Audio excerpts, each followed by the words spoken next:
Então, boa noite, sejam bem-vindas no ao vivo, bem-vindas e bem-vindos depois para quem estiver assistindo a gravação. Começamos mais uma conexão TCC, esse encontro que é online, que é ao vivo, que é gratuito e que é mensal. Raramente a gente pula um mês de conexão, é só mesmo quando tem algum imprevisto. Eu fico bem chateada, inclusive, eu me programo para estar aqui todos os meses. E o objetivo é trazer conteúdos práticos. Então, a Conexão TCC, ela traz temas variados dentro da minha área de conhecimento, né, do que eu posso colaborar com vocês. E o objetivo é sempre enriquecer a prática clínica. Então, quem escolhe o tema da TCC, da Conexão TCC, são vocês mesmos. À medida que vocês vão me mandando dúvidas, que vocês vão me pedindo para falar sobre algum tema, eu vou me programando para a gente chegar nisso. E esse mês, a Conexão TCC é muito especial, porque nós vamos falar sobre o baralho da raiva. Não sei se vocês já viram o baralho da raiva, é esse aqui que está aqui na minha mão. O baralho da raiva foi escrito por mim, pela Ana Clara e pelo Bruno. Nós publicamos esse baralho no ano passado, pela editora Sinopsis, e eu fiquei, assim, extremamente agradecida e orgulhosa de mim também quando eu recebi o convite para escrever esse baralho. A primeira vez que eu recebi o convite para escrever um baralho. E vocês sabem, né? Para a gente fazer a escrita de um material desse, demora um tempo. Tem pessoas que vão demorar uma semana, tem pessoas que vão demorar mais semanas. O Bruno e a Ana Clara demoramos alguns meses para escrever esse baralho. Porque a gente foi fazendo de maneira muito gradativa mesmo, cuidadosa, a parte teórica. O manual dele é um manual bem grandinho, né? Eu, enquanto psicóloga clínica, eu tenho muitos baralhos, eu não sei dizer para vocês quantos baralhos eu tenho, mas foi um instrumento que foi criado sabiamente. Eu vejo que as cartinhas ajudam muito a gente na utilização com os pacientes. E quando eu fui produzir o baralho, eu percebi a importância do manual, porque até então, eu, psicóloga clínica, não tinha percebido. Eu comprava o baralho, dava uma folheadinha no manual e utilizava as cartinhas na maior parte das vezes do meu jeito. Mas aí, durante essa produção que eu fui vendo, gente, a gente não pode sair escrevendo aquilo que a gente acha, né? Realmente é um trabalho científico, a gente tem que ir em busca das pesquisas, do histórico. Então, deu um trabalhinho escrever e é um manual que vale muito a pena. São 95 páginas do manual. A gente não precisa ler tudo de uma vez. Eu também, como psicóloga clínica, eu não leio todos os meus livros de uma vez, eu não sei vocês, mas eu vejo um capítulo, leio, e, enfim, assim eu vou. Tem uns que eu nunca li todos, li o livro inteiro, salto um capítulo e vou, né? Porque aqui é a vida real. Mas uma coisa interessante também desse baralho é que, à medida que a gente foi fazendo essa produção, ele também já foi sendo testado empiricamente. Então, à medida que a gente ia fazendo as cartinhas, eu levava para o meu consultório e usava com meus pacientes, e aí fui fazendo ajustes. Tive pacientes que falavam, não entendi essa palavra, não entendi essa frase. E assim a gente foi ajustando. Pacientes que sugeriram frases, muitas vezes sem nem saber que estava sendo construído um material didático. E aí foi um material produzido bem, assim, com uma base teórica muito sólida e também com uma parte prática muito bem feita, porque a gente foi ali praticando à medida que foi construindo. Então, acho isso super importante. Eu já comprei materiais que são muito legais na teoria, mas que na hora da prática a gente vê ali uma dificuldade, né, de manejar, de usar, porque fica uma coisa meio inviável mesmo. Então, essa aí é a capa dele. Ele é possível de ser encontrado pela Sinopsis, que é a nossa editora, assim, referência, não é? Para quem trabalha com terapia cognitivo-comportamental e as outras, a Sinopsis é uma editora que tem muitos materiais. Então, eu vou mostrar para vocês como utilizar o baralho da raiva. Ah, inclusive, essa aula foi feita por causa de uma das alunas da TCC Oficial, que é a Cíntia. A Cíntia me chamou no direct umas 30 vezes para me falar, para mostrar para ela o baralho da raiva. E aí ela ficava falando, Ana, por favor, tem uma amiga minha querendo. Ana, tira foto disso, grava um vídeo me explicando isso. Eu falei, Cíntia, então eu vou gravar uma aula para você, porque é muita coisa. Então, esse instrumento tem 127 cartas.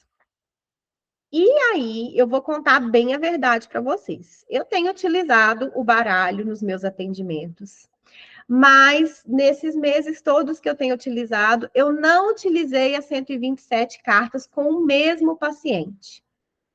Eu fui dividindo, então, às vezes, com um paciente, eu uso 10 cartas da caixa de ferramenta, 3 cartas da psicoeducação, e assim vai. Porque são muitas cartas, a gente não vai usar tudo com todo mundo. Mas a gente vai precisar construir ali o nosso plano de ação, o plano de tratamento, para saber quais cartas que a gente vai utilizar em quais momentos. E aí eu vou mostrar para vocês hoje um pouquinho da composição e como que vocês vão poder aplicar. Então, pensando na raiva, né? A raiva é uma emoção que é universal, que é inata, né? Nós nascemos com a capacidade de sentir a raiva, nós precisamos da raiva, ela é importante para a autodefesa e para a comunicação. Quando a gente expressa a nossa raiva de maneira assertiva, a gente é capaz de impor limites, de mostrar para o outro o que é importante para a gente, de mostrar para ele que ele não pode ultrapassar aquilo, né, que está invadindo o nosso espaço, que está contrariando valores que nós temos. É uma resposta natural às ameaças que podem ser reais ou imaginárias. Vocês já devem ter visto pessoas, vocês mesmos, ou até pacientes também, que já pensam, fulano deve ter pensado tal coisa, e aí a pessoa fica com raiva. Eu acho isso, e a pessoa fica com raiva. E se isso for assim, e aí a pessoa fica com raiva. Então, pode ser uma ameaça imaginária. Como todas as outras emoções que a gente sente, né? Às vezes a gente tem medo de uma coisa que não é real, que está ali só na nossa imaginação. A raiva vai preparar o corpo para lutar ou fugir, então aquelas reações de luta, fuga e paralisação, é isso que a raiva vai provocar na gente. E ela vai ser sentida quando a gente percebe ter sido prejudicado de alguma forma. Então, fui invadido, alguém me causou um dano, alguém me prejudicou, eu sinto raiva. Às vezes as pessoas têm até dificuldade em falar sobre isso, né? Às vezes alguém fala assim, o fulano bateu no meu carro e saiu, foi embora. O que você sentiu? Eu fiquei triste.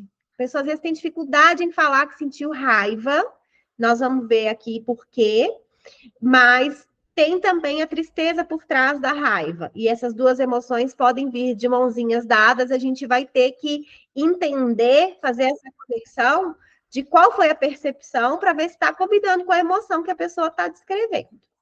Se a gente não intervém nisso, a gente vai fazer um diário de pensamento errado, a gente vai fazer uma conceitualização errada. Então, a raiva vai funcionar como um escudo emocional, né? Ela vai proteger a gente das outras emoções e proteger também das emoções do outro. Se alguém, então, reage com a gente com raiva, a gente tende a reagir com raiva de volta, né? Para se proteger as nossas emoções. Muitas vezes ela é secundária à tristeza ou ao medo. Pensa que quando a gente está triste ou com medo, um lado vulnerável aparece. Se a gente está vulnerável, a gente tende a se sentir fragilizado. E a raiva pode vir como uma emoção para proteger esse nosso lado. Já viram pessoas que às vezes estão sendo assaltadas e tem uma reação, né? Mesmo que ela fale, nossa, se um dia eu for assaltada, eu não vou reagir. Mesmo que a gente saiba que a gente não deve reagir a um assalto para nossa própria segurança, naquele momento de vulnerabilidade que a gente fica com medo, instintivamente a gente pode agir dessa forma. Da mesma forma também, se a gente está triste, Às vezes alguém magoou a gente está sentindo com aquela pessoa ou com outra pessoa, a gente pode ficar mais agressivo, mais irritado, mais impaciente. Né? Mães que perdem filhos no supermercado, estão lá desesperadas, perdi meu filho, onde que ele está? Na hora que encontra o filho, briga com o filho, bate no filho. Aquilo ali foi aquela mistura de emoções, né? De medo de perder, de tristeza porque o filho saiu de perto, enfim. E aí a raiva vem como uma forma de defender a si mesmo, né? Uma forma de defesa do self. Ela vai afetar o mundo ao nosso redor quando ela é conectada com atos de agressividade e de hostilidade. Então, se a gente começa a ter comportamentos guiados pela raiva, comportamentos desproporcionais e sem um filtro, aí a gente vai afetar o nosso mundo. A violência quente ou a violência reativa costuma vir da raiva e até do ódio. Então, quando a gente fala em cenários de guerra, cenários de disputas de território, enfim, por quaisquer motivos que sejam, vão estar normalmente conectados à raiva. E ela começa com distorções cognitivas. Uma pessoa faz algo que nos prejudica, a gente pode pensar, ele é totalmente ruim. Olha aí a distorção da generalização.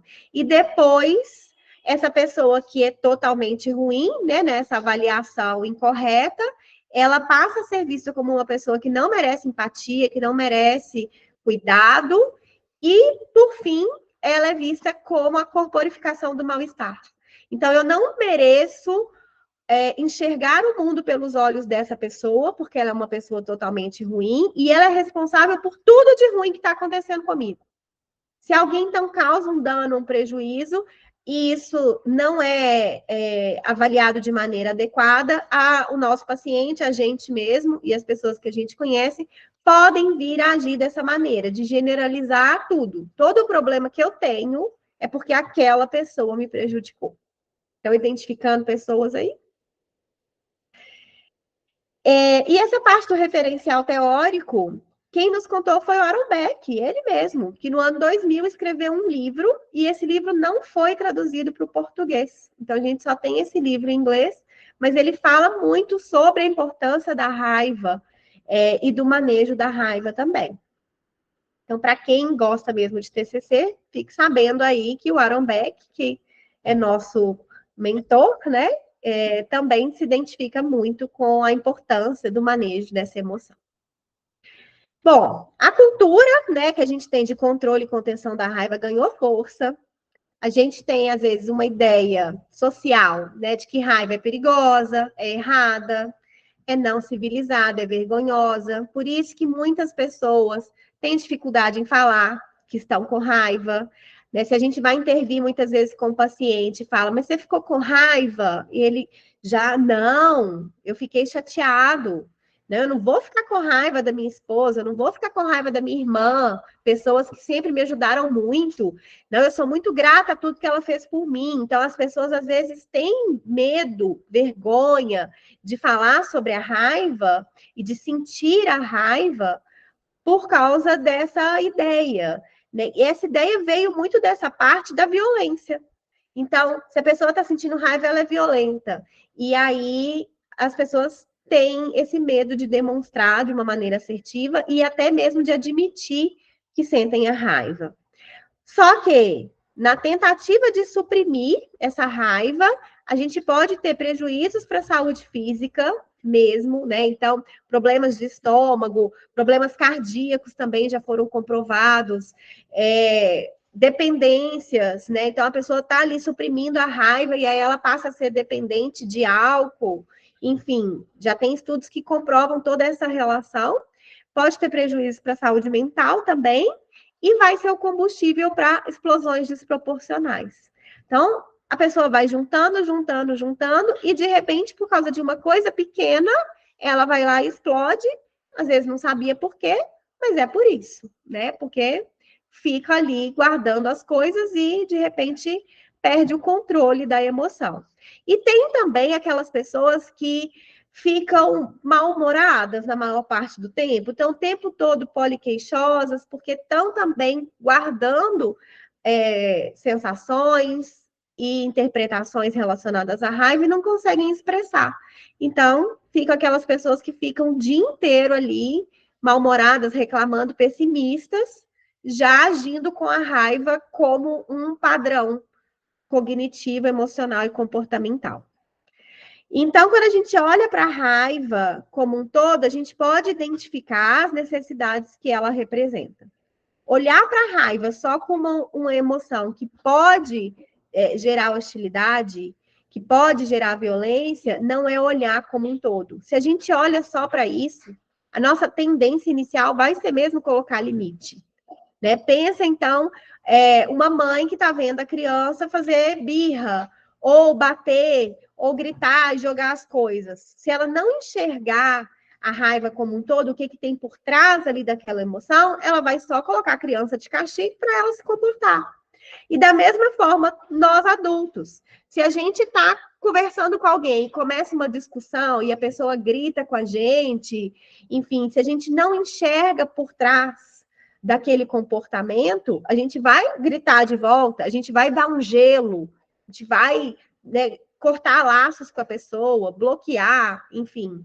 Então, nós precisamos, enquanto terapeutas, principalmente, identificar as necessidades que aquela raiva está representando. Se a gente conseguir fazer isso na nossa vida pessoal, vai ser ótimo também, apesar de que eu não acho que a gente tem que ficar aí só sendo psicólogo o tempo todo, né, e entendendo os outros.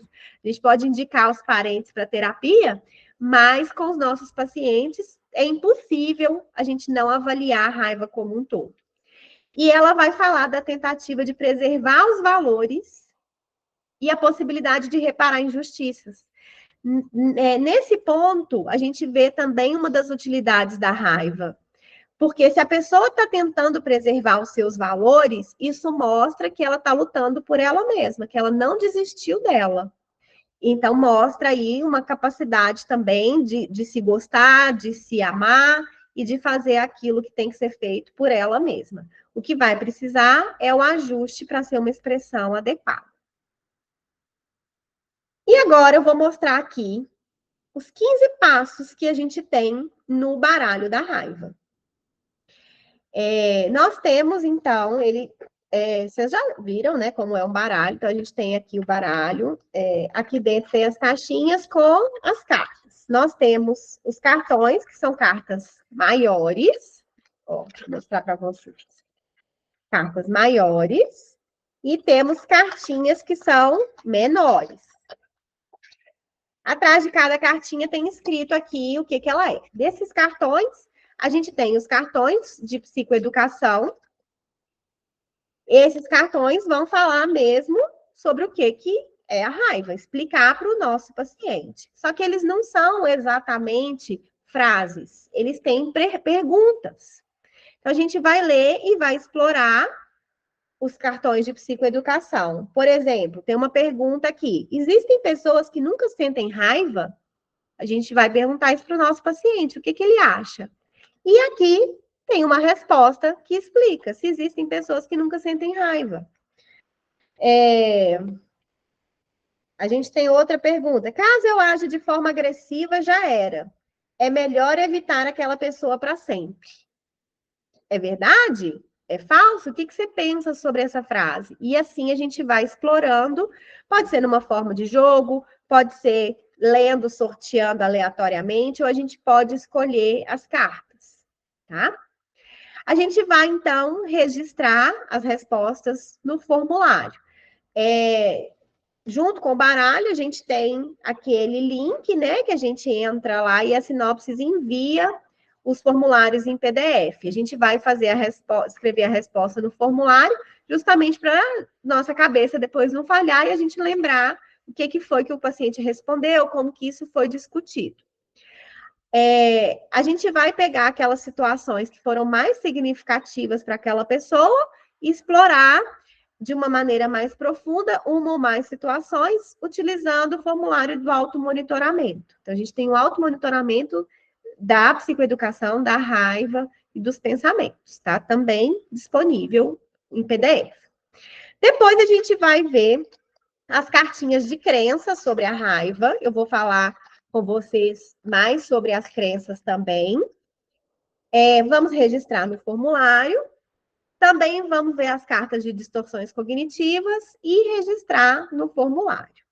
As crenças e as distorções cognitivas, elas vão falar dos pensamentos e das crenças, que são foco de intervenção da terapia cognitivo-comportamental.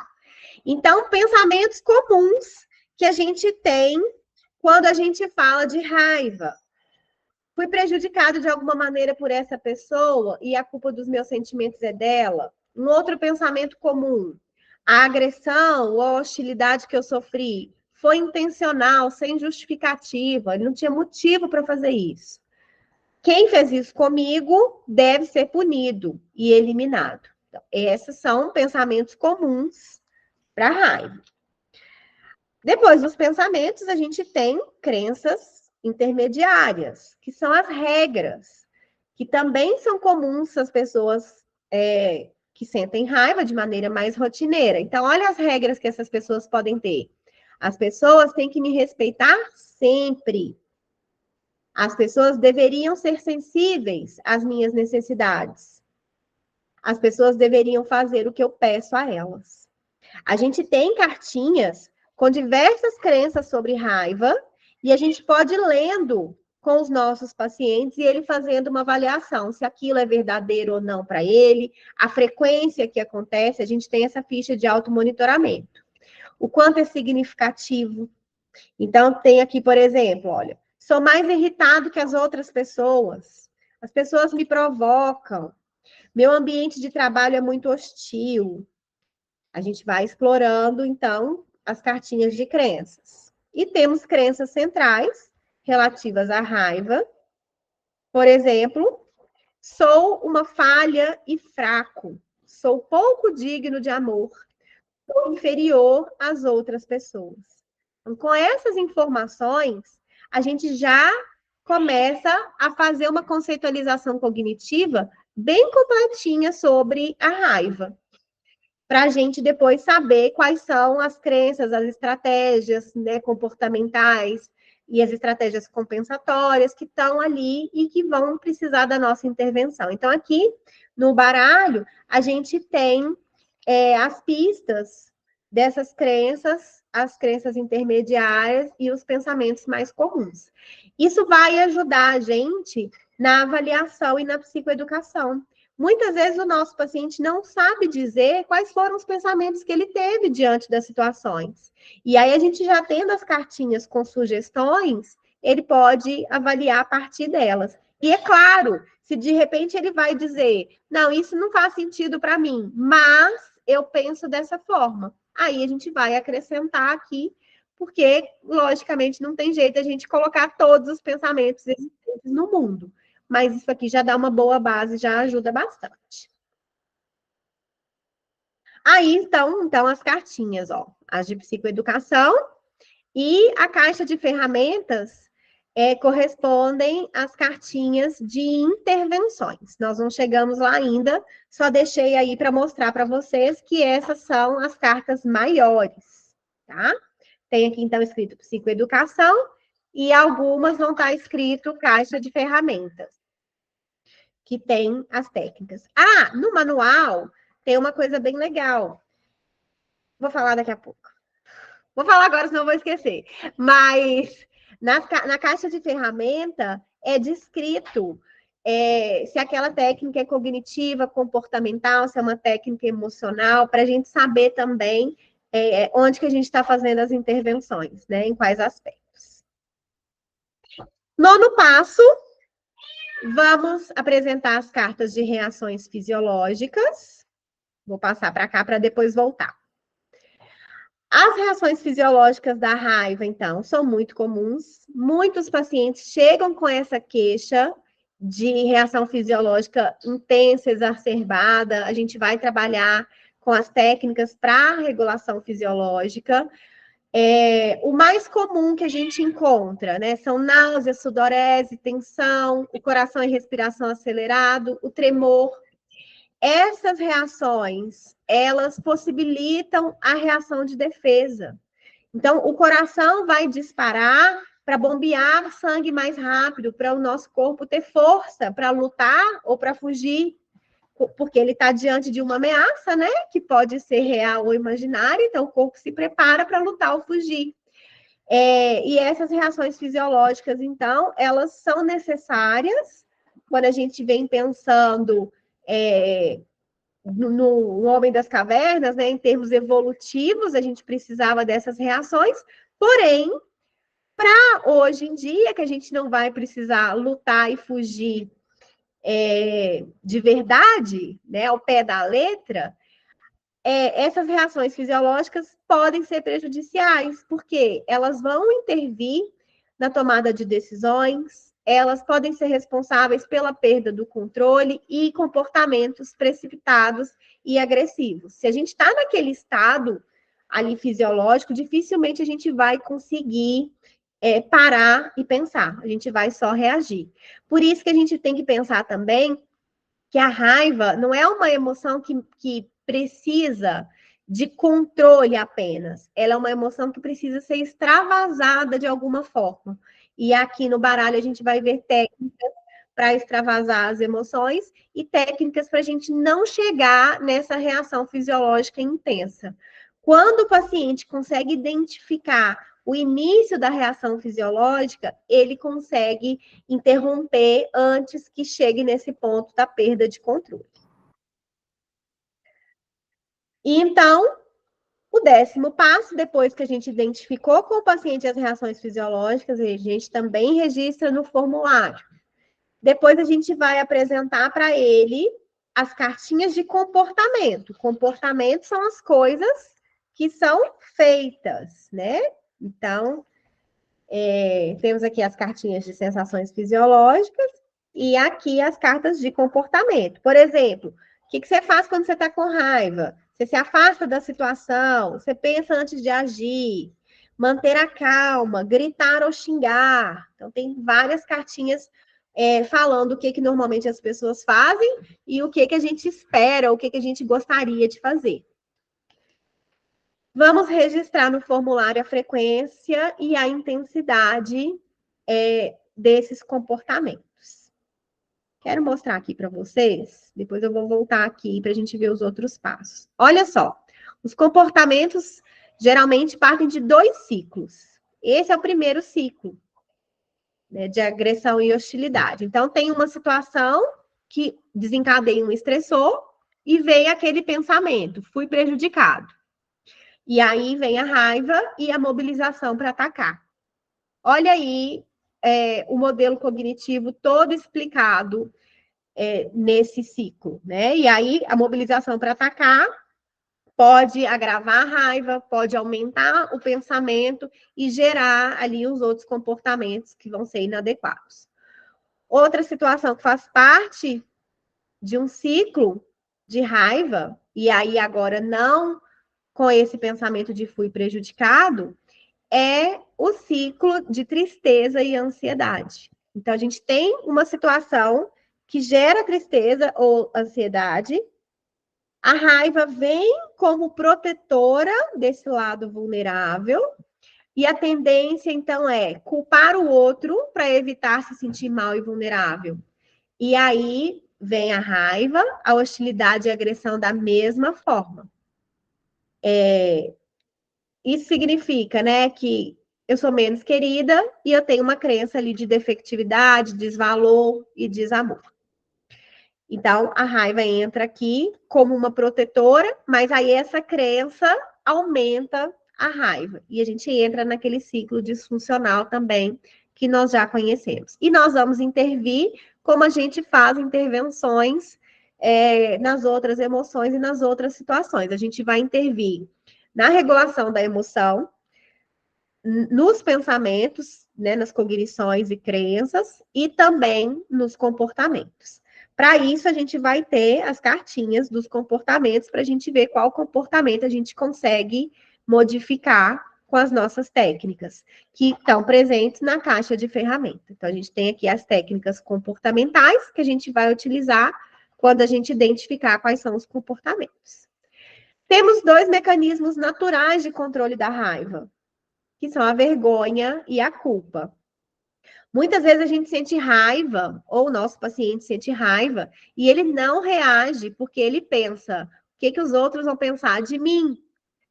Né? Se eu fizer isso, como que eu serei visto? E aí ele sente vergonha e não reage com raiva, ele se controla. E temos o outro mecanismo, que é a culpa, que a pessoa já reagiu daquela forma alguma vez, se sentiu culpada, e aí ela não reage de novo, ou ela pensa que ela vai sentir culpa, e aí ela tem esse mecanismo natural de controle da raiva. Então, a vergonha e a culpa vão ser emoções ali aliadas também. É por isso que a gente vai identificar também quais momentos o paciente sente essa emoção e aprender a regular. Senão a gente cai na mesma do controle da raiva. Se a gente ficar controlando demais a vergonha e a culpa, com autocompaixão em excesso, com a gente, né, se considerar humano demais e os seres humanos erram e tá tudo bem, aí a gente perde esse mecanismo natural.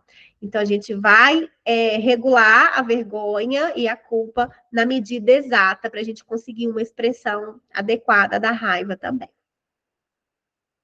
Aqui estão exemplos das cartinhas, ó. Então, sensações fisiológicas, por exemplo, cansaço, comportamento, explodir de raiva, as crenças, né? As pessoas deveriam entender minhas necessidades, distorções cognitivas. A gente tem as cartinhas com diversas distorções cognitivas. A gente vai trabalhar, então, de acordo com as distorções que aparecem. Tem questionalização, vitimização, maximização e minimização, desqualificação do positivo, rotulação, adivinhação, enfim.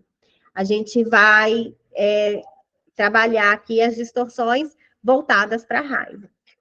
Nós vamos trabalhar também outras emoções que vão descrever a raiva, porque a raiva não é só raiva, né? A raiva pode ser chateação, pode ser ódio, pode ser ira, pode ser aversão. Então, temos várias emoções que dizem da raiva, e quando a gente vai descrevendo dessa forma, o nosso paciente vai também deixando aquilo mais natural, mais normal para ser falado. Então, aqui tem uma explicação, por exemplo, o que é chateação? É o aborrecimento causado por ser contrariado ou frustrado. E aí o paciente vai avaliar no termômetro, tem aqui no nosso slide, ó, a intensidade e a frequência. Por exemplo, exasperação, é a irritabilidade intensa. Aí a gente pode explorar como, quando você sente. A vexação ou tormento é a mistura de vergonha e raiva. É a mistura, a percepção de ter sido humilhado ou injustiçado. E aí a gente então vai explorar a vergonha aqui junto. Né? Quantas pessoas vêm e falam, nossa, ele não podia ter feito com isso, ele me expôs. E as cartinhas também de situações geradoras de raiva e suas interpretações. A gente vai avaliar, então, junto com o nosso paciente, os antecedentes. Quais são as situações? Então, por exemplo, alguém já fez algo ou você esteve numa situação que causou danos aos seus recursos pessoais, emocionais e financeiros? Como que foi esse momento? O que você pensou nessa situação? Então, aqui tem as cartas que são as situações geradoras de raiva e suas interpretações, tá? Voltando aqui, então a gente vai selecionar, né, essas cartas, as cartas de intervenções emocionais, nós vamos fazer os cartões lembretes, que são aqueles cartões de enfrentamento, e nós vamos utilizar as cartas de intervenções cognitivas e comportamentais para a gente fazer a reestruturação e a mudança dos comportamentos. Então, é um trabalho super completo. Então, as cartinhas vão ajudar a gente na psicoeducação, na avaliação de todos esses quesitos e depois nas intervenções. Respondendo a pergunta que está aqui no chat da Juliana, esse baralho ele foi desenvolvido para o trabalho com adolescentes e adultos. Tem pouquíssimas coisas aqui que a gente vai poder aproveitar no trabalho com crianças. Por exemplo, reações fisiológicas a gente pode aproveitar. Algumas crenças também. Por exemplo, a raiva ajuda a me proteger. Eu gosto de sentir raiva, mas de maneira geral, as intervenções são voltadas para adultos. A gente tem técnicas aqui que a gente não consegue fazer com crianças, em especial crianças menores. Algumas técnicas, né, a gente consegue fazer com crianças maiores e também com os adolescentes. Uma coisa interessante para vocês. Quando eu estava, né, escrevendo o baralho, construindo, eu estava lendo muito, muito, muito sobre raiva.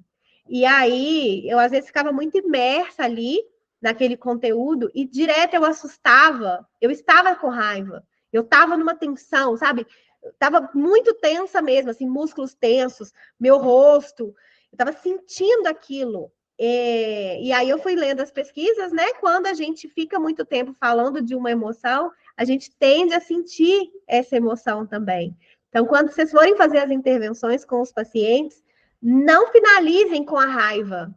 Tratem a raiva, mas peguem assim, os últimos 20 minutos de sessão e vamos falar daquilo que tem que ser feito. Vamos para as emoções, né, mais agradáveis, façam uma técnica de relaxamento para a pessoa não sair dali ativada, senão ela vai sair dali derrubando o mundo. Pensa só.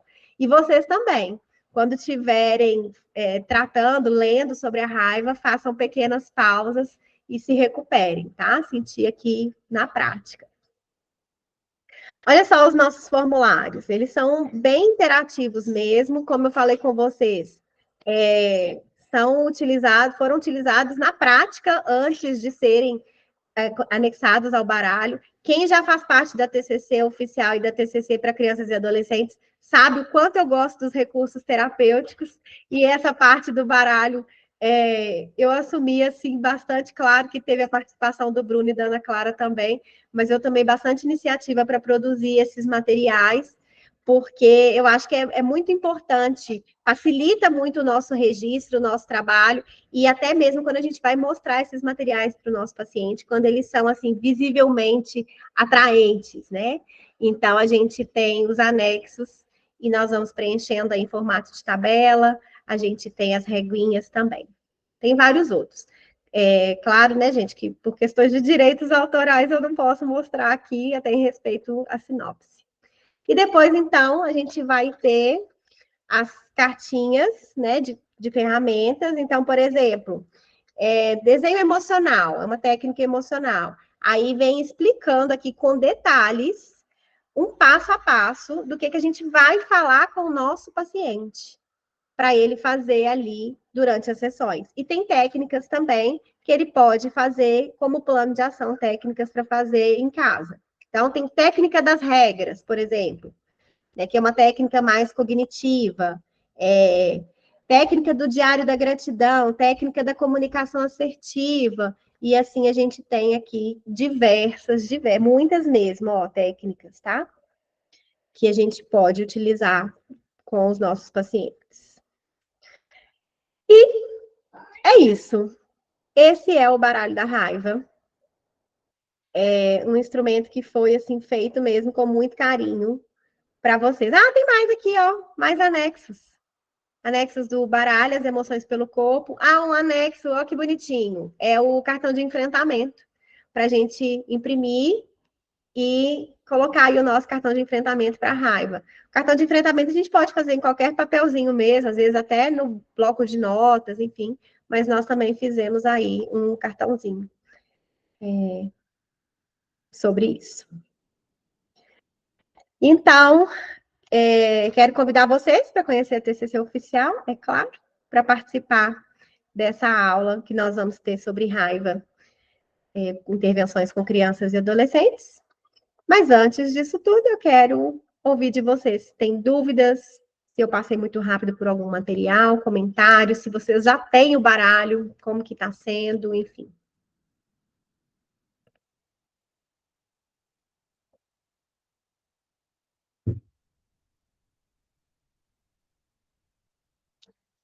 Aproveitem.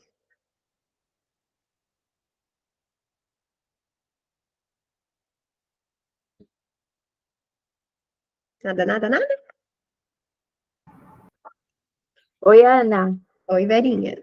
Boa noite. Oi, meninas. Boa noite. Ana, eu peguei o bonde andando, entrei um pouco atrasada. Estava com uma paciente, não consegui. Então, tem mostra para mim, você tem um baralho aí para eu ver a capa? Tenho. Coloquei tudo por cima. Tenho um baralho. Muito bem. Esse é o seu, né? Que você, com os seus colegas de trabalho, elaboraram, né? Isso mesmo, Ana Clara, Bruno e eu. Tá certo. Tá bom, eu vi quando você colocou lá no. Ele é assim, Verinha. Hum, Essa é a capinha dele aí, ó. tá legal. Tá? Ok, tá. Vou adquirir ele, vou comprar ele. E aí, gente, olha, 25 cartas de intervenção. É muita intervenção, né, para psicoeducação. E lembrando, né, seguindo esse passo a passo, que são 15 passos, mas são 15 passos simples, a gente consegue fazer a conceitualização e fazer um plano de tratamento direcionado para aquele paciente. Ah, e detalhe, a gente não vai fazer esses 15 passos em uma sessão, óbvio, né? A gente não precisa nem fazer toda a psicoeducação ou nem encontrar todas as distorções em uma sessão. Nós temos o baralho só da raiva, respondendo a pergunta aqui do chat. Mas eu sei que tem o baralho de emoções mesmo também da sinopses, né? Esse aqui foi o baralho da raiva. Só, entre aspas, né? Justamente porque é uma queixa muito frequente e às vezes vem até em forma de irritação mesmo, chateação, de impulsividade. Esses atos de hostilidade muitas vezes chegam para gente. E a raiva, ela pode estar presente no cotidiano e em pessoas que não têm nenhum diagnóstico, nenhum transtorno, pode estar envolvida nos transtornos de ansiedade, envolvida na depressão, né, no transtorno opositor, no TDAH, enfim. A raiva faz parte da nossa vida. E uma das coisas que motivou também a escrita desse baralho é como que muitas vezes o manejo inadequado da raiva traz prejuízos, por esse instinto de querer barrar. Ai, tá com raiva, põe limite. E a raiva, ela vai ser uma emoção importante. A gente muitas vezes vai querer que o paciente sinta a raiva para ele mostrar aquela autodefesa, mostrar o que vale a pena para ele, o que é extremamente importante para ele em termos de valores mesmo. Senão a gente fica muito resignado, né? Se na vida da gente é tudo, isso é assim mesmo, pronto, não adianta sentir raiva, tá? Não adianta agredir, mas sentir raiva é importante.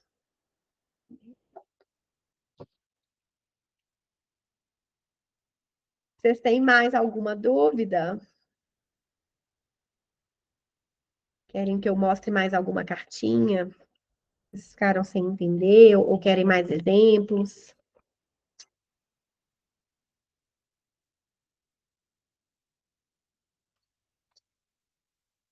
Não? Ok. Essas cartinhas dos antecedentes são legais também. Porque ela já mostra como que a raiva pode aparecer sem que a pessoa saiba que é raiva. Muitas vezes a pessoa chega para a gente e não fala que a raiva é um problema. E se a gente aponta o antecedente, e mesmo assim ela fala, isso já aconteceu comigo, mas eu não senti raiva, é uma maneira da gente começar a explorar. Então, olha só, alguém já fez algo ou você esteve em uma situação que gerou riscos e perigo a você de forma direta ou indireta? Como foi esse momento? E aí, a pessoa pode dizer, sim, alguém já me colocou em risco, mas eu senti medo. E a gente vai falar, tá, e você sentiu raiva da situação ou da pessoa? Aqui está dizendo da raiva pela segurança diminuída.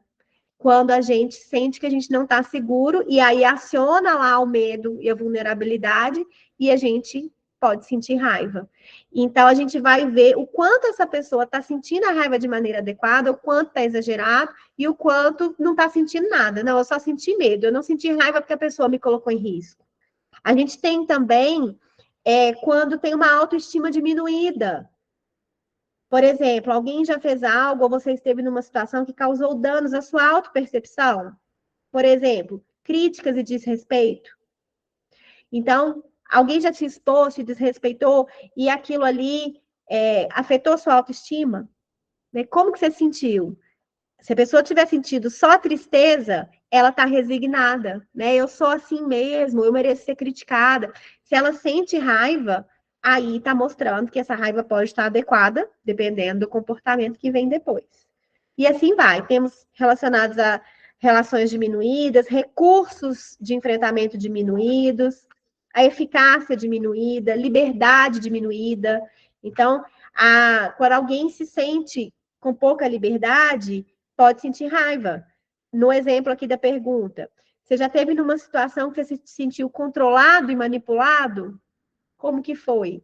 Então, essas situações ajudam muito a gente a entender o histórico de vida do paciente e como as outras emoções estão ali e quais são as necessidades que ele tem. Às vezes ele fala assim, não, mas eu tive numa situação que me gerou risco, mas isso não é um problema para mim. Eu gosto de viver perigosamente. Aí a gente já vai identificar também padrões e outras necessidades que tem por trás. Então, não tenham dúvidas, é um instrumento bem completo mesmo, que pode ajudar na regulação de diversas emoções, apesar dele ser voltado para a raiva. Ok? Muito bem. Então, muito obrigada por estarem aqui. Vou deixar para vocês os links, tanto do baralho, link da nossa próxima aula, né, de intervenções com crianças e adolescentes. Se à medida que vocês, né, forem pensando, quem assistir também a aula gravada tiver dúvida, quem adquiriu o baralho tiver dúvida, pode me enviar, ou para a Ana Clara e para o Bruno também, que a gente vai conversando com vocês, tá bom? E também quem utilizar o baralho, manda para a gente como que foi, qual foi a experiência, o que foi bom, o que ajudou. A gente também gosta de saber das coisas boas, é lógico, né? Como que o instrumento pode ajudar vocês aí. Tá? Então, muito obrigada, tenham uma ótima noite, uma boa semana para vocês aí também. Vai ficar gravado, vamos colocar no YouTube, tá bom? Amanhã eu libero o link para vocês. Até mais, gente. Tchau, tchau.